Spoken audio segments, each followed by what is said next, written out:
Alors, la première question qu'on va vous poser, dans 95% des cas en tout cas, qu'est-ce que c'est? Qu'est-ce qu'on vous demande quand vous entrez dans la salle? En général, on vous invite à vous asseoir ou si on ne le fait pas, eh bien, on vous envoie un regard qui vous invite à le faire. Et dans ce cas, vous vous installez. Les membres du jury se présentent, les uns après les autres. Et puis ensuite, qu'est-ce qu'ils vous disent? Alors, ils peuvent vous dire « présentez-vous ». Ils peuvent formuler ça un peu différemment. Ils peuvent vous demander « dites-nous ce qui vous amène ». Ou alors « qu'est-ce que vous faites ici ?» Ou alors dites-nous qui vous êtes, ou alors nous vous écoutons. Dans tous les cas, quelle que soit la formulation, cette question appelle la même réponse, c'est votre présentation personnelle qui porte sur vous et qui doit s'articuler en plusieurs étapes. Il faut impérativement la préparer. Combien de temps doit durer votre réponse à cette question?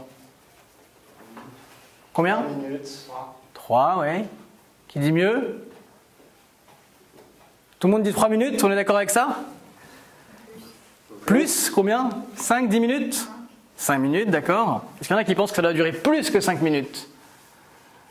Bon, très bien. 5 minutes, c'est déjà beaucoup trop. En réalité, votre présentation initiale doit durer 1 minute 30 à 2 minutes maximum.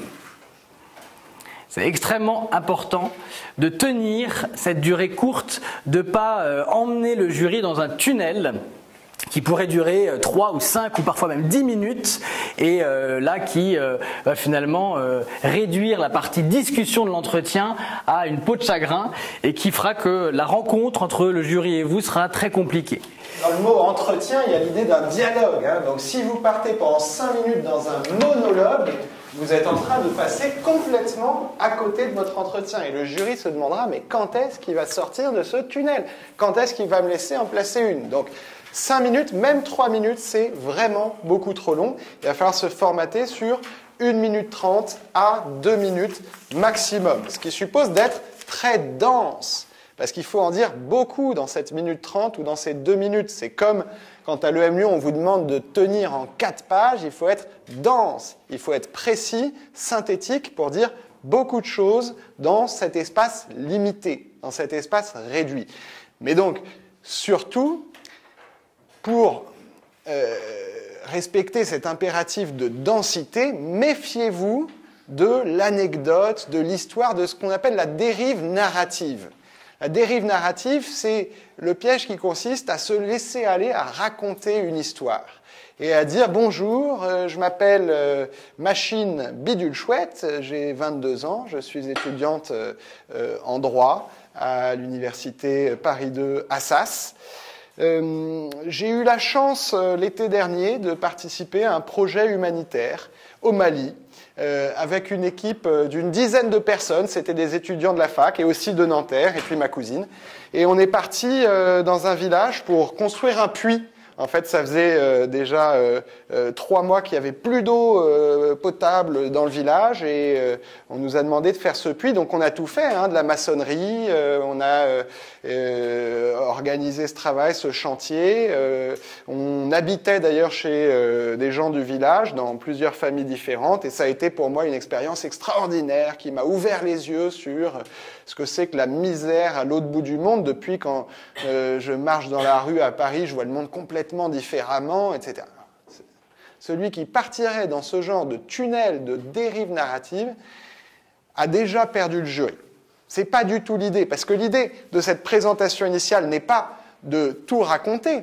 L'idée, c'est simplement de faire un sommaire, une table des matières, de donner les grandes entrées, les grandes têtes de chapitre de ce sur quoi pourra porter la discussion. Si le jury a envie que vous lui racontiez comment vous avez construit un puits au Mali, il vous demandera. Mais pour l'instant, vous vous contentez peut-être, si ça fait partie de votre présentation, de dire que vous avez eu cette expérience humanitaire de 3 semaines au Mali, et ça suffira. Vous laissez le jury appuyer sur ce qu'il veut. C'est un menu démarré, en fait. C'est quand on clique en bas à gauche de l'ordi, on a le menu qui s'affiche et on sait qu'on va pouvoir cliquer pour dérouler tout ce qui découle de telle ou telle tête de chapitre. Mais vous vous contentez des têtes de chapitre. Pour prendre une autre métaphore, c'est la bande-annonce de votre entretien, cette présentation initiale. Donc il faut donner envie.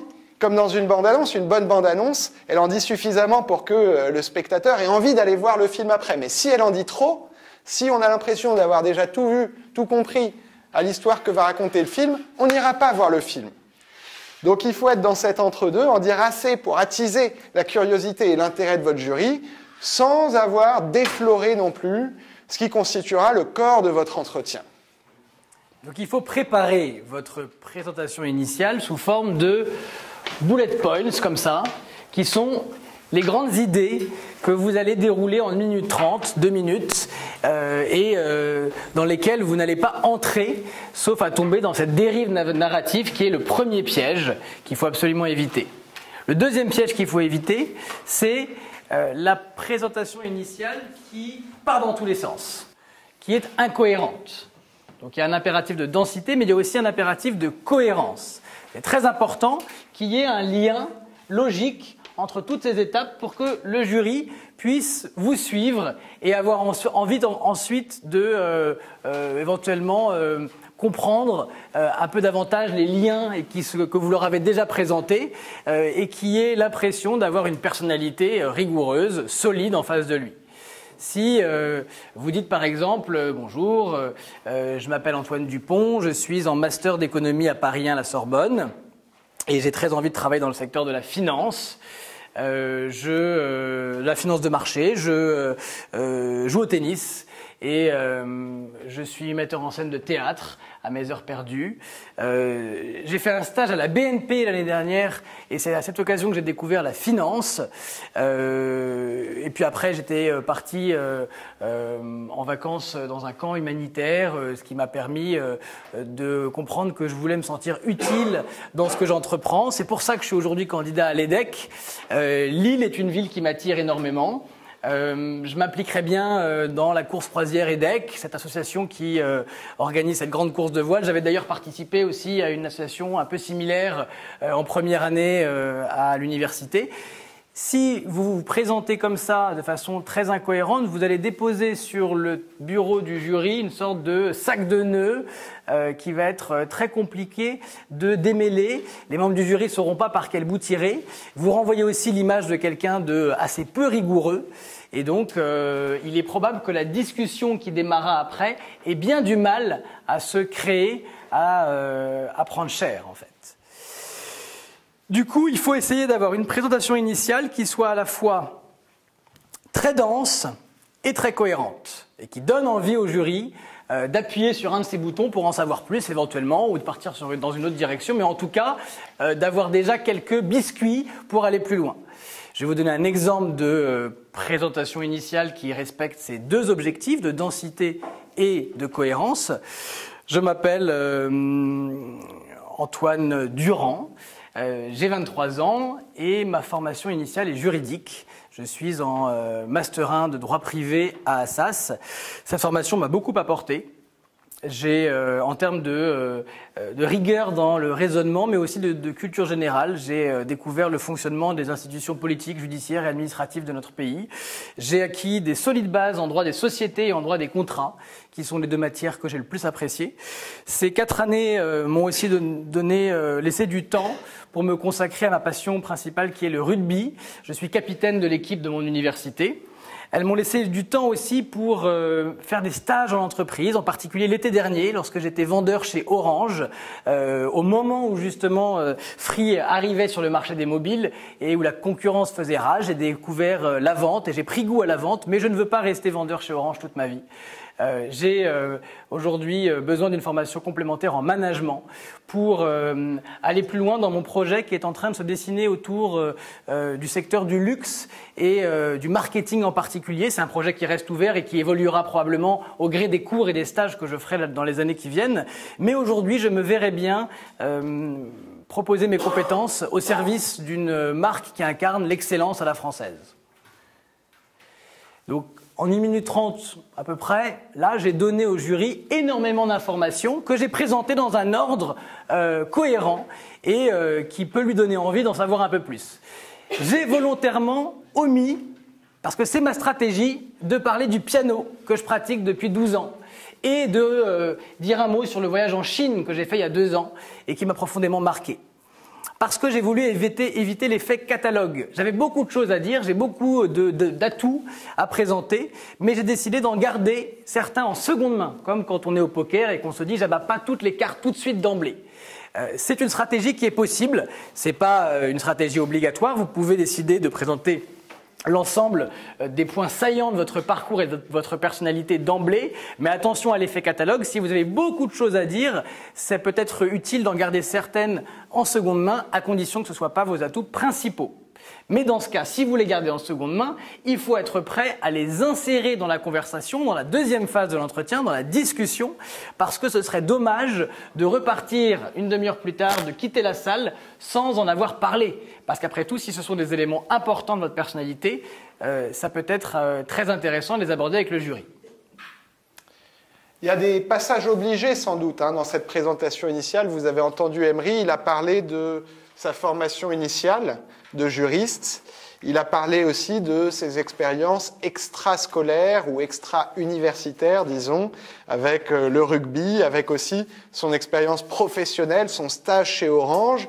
Et cette expérience professionnelle l'a conduit à amener son projet professionnel, qui est la clé de voûte de sa candidature. Donc, il y a sans doute ces passages obligés qui sont votre formation initiale, vos expériences extra-universitaires, qu'elles soient de l'ordre du loisir ou de l'ordre de l'expérience professionnelle, et votre projet professionnel et personnel qui légitime votre candidature dans ces écoles. Mais le plan et l'organisation de ces passages obligés est tout à fait libre. Là, Emery les a présentés dans cet ordre, mais on peut tout à fait imaginer un candidat qui commencerait par annoncer d'emblée son projet professionnel et par dire « j'ai le projet de travailler dans le secteur du luxe et dans les métiers du marketing pour mettre mes compétences au service d'une marque qui incarne l'excellence à la française. Ce projet n'est pas tombé du ciel, il vient de telle expérience que j'ai faite à tel moment, etc. » L'ordre, l'organisation, la structure de votre présentation initiale est assez libre et le but n'est pas du tout de vous formater, donc on ne vous donne pas de conseils très précis sur la structuration, à vous de trouver la forme, mais en tout cas, il faut la préparer. Ça ne s'improvise pas, il faut que vous ayez en tête les points successifs que vous devez aborder, mais sans avoir pour autant rédigé un petit discours que vous allez réciter de la même façon dans chaque école. Il faut qu'il y ait à chaque fois des petites différences, il faut que ce soit vivant, il faut que ce soit naturel et spontané. Donc attention de ne pas vous surpréparer non plus, ça voudrait dire rédiger tout, apprendre par cœur et recracher bêtement. Alors, on a dit simplement qu'elle se posait cette question dans 95% des cas.